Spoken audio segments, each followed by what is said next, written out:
On parle fruits et légumes ce matin dans le grand entretien. Notre invité, c'est Xavier Nkovic. Bonjour, directeur général du groupe Bonduelle. Bonduelle, fondé en 1853, présent aujourd'hui sous 3 marques, Bonduelle, Casgrain et Globus. Globus, c'est en Asie, c'est ce que vous m'aviez expliqué, parce que c'est évidemment moins connu chez nous, des produits en conserve, des surgelés, du frais. On va parler évidemment consommation ensemble avec des distributeurs qui, quand ils viennent sur ce plateau, nous parlent d'une déconsommation, de consommateurs qui sont traumatisés par la période d'inflation, qui n'arrivent pas à retrouver les niveaux de consommation d'avant. Est-ce que sur les produits fruits et légumes, vous êtes préservé ou vous aussi, vous constatez ce genre de mouvement? C'est une super question. Je pense que ça dépend des catégories dans lesquelles on se situe. Nous, quand on opère dans les produits frais dits traiteurs, on ne voit pas tellement de déconsommation. Au contraire, on voit beaucoup d'intérêt pour notamment des innovations, des produits nouveaux, des produits différents, des produits à des goûts différents.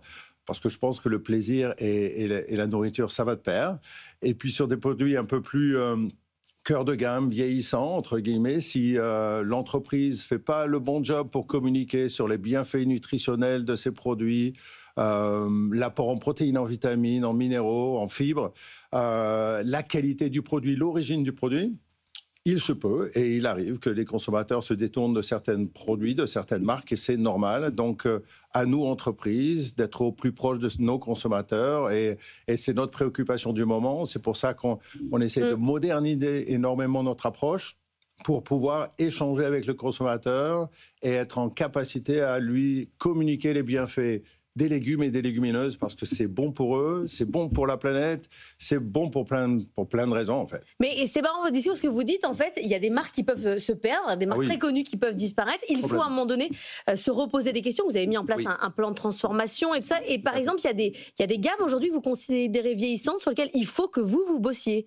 Il faut qu'on bosse sur la partie conserve de notre business, parce qu'en fait, la conserve est un fabuleux emballage qui préserve les aliments, qui met les légumes et les légumineuses à disposition des consommateurs tout au long de l'année. Alors, c'est des produits de saison que vous pouvez consommer tout au long de l'année. Est-ce qu'on a fait le bon boulot à expliquer cela aux consommateurs? Moi, ma maman, elle a 85 ans.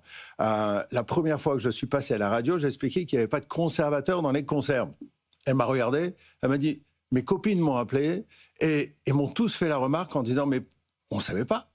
Et donc, je pense qu'il y a énormément de travail à faire de notre part à expliquer pourquoi les légumes dans des conserves préservent magnifiquement les aliments, et notamment les légumes et les légumineuses, et donc c'est bon pour vous. Mais est-ce que ça marche, ce discours de transparence, dans un monde où c'est désormais quand même le pouvoir d'achat qui guide l'achat des consommateurs? Il faut être vraiment sur la qualité, être transparent.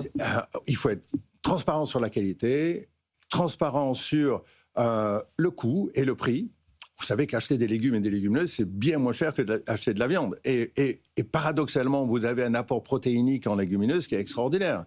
Donc, grâce à une alimentation plus végétale, c'est bon pour vous, c'est bon pour votre porte-monnaie. Et le pouvoir d'achat, c'est une réalité. Faut pas s'en détourner. Il faut que nous, également, nous soyons en capacité de répondre. Et nous le faisons en mettant à disposition des consommateurs des repas dits complets à travers de ce qu'on appelle des salades repas complets, des lunch bowls. C'est des assemblages de légumes et de légumineuses délicieux. Donc, si vous habitez Paris, c'est dans les Franprix. Si vous habitez en province, vous allez sur le salad bar, c'est-à-dire que là, vous allez concurrencer Sodebo, quoi. 3 euros. 3 euros le lunch bowl en préservation longue. C'est le snack, quoi. 3,50 euros la salade Casgrain. Vous qui aimez les haricots Casgrain, vos enfants en mangent tous les jours, presque. Et la salade Casgrain, c'est absolument délicieux. 3,50 €.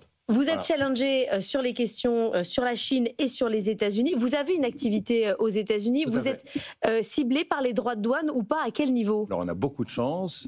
Et j'ai beaucoup de pensées pour mes amis industriels en France. Nous, on a des productions locales aux États-Unis. On a 3 sites de production qui, au quotidien, servent les consommateurs américains. Donc, on n'est pas touché par les droits de douane. Et je pense que c'est d'ailleurs ce que les États-Unis cherchent, à savoir que les industriels s'implantent sur leur territoire pour faire marcher l'économie, tout simplement. Donc nous, on l'a fait depuis longtemps. Ça a été tout le temps notre stratégie d'être au plus proche de nos marchés. Et on en est ravis. Et on a introduit la marque Bonduelle aux États-Unis il y a 4 mois. Tous nos produits sont passés à la marque Bonduelle. On a une progression de nos ventes et de notre chiffre d'affaires. Les rotations sont supérieures aux linéaires de la marque qui était précédemment dans les linéaires. Donc vous voyez un marché américain de la consommation qui va bien. Ouais, je pense que si on offre les bons produits, ça va bien. Ouais. Et ces périodes un peu délicates qu'on est en train de vivre, moi je pense que la solution c'est d'être au plus proche de ces consommateurs. Hier j'étais avec des acteurs du food service parce que Bonduelle est présent en magasin, mais aussi sert les collectivités locales, la restauration collective et la restauration particulière, et être à l'écoute de nos consommateurs pour offrir les bonnes solutions au bon moment, c'est hyper important. Donc les États-Unis, vous produisez localement, vous dites oui. C'est un marché, c'est une chance de relais de croissance.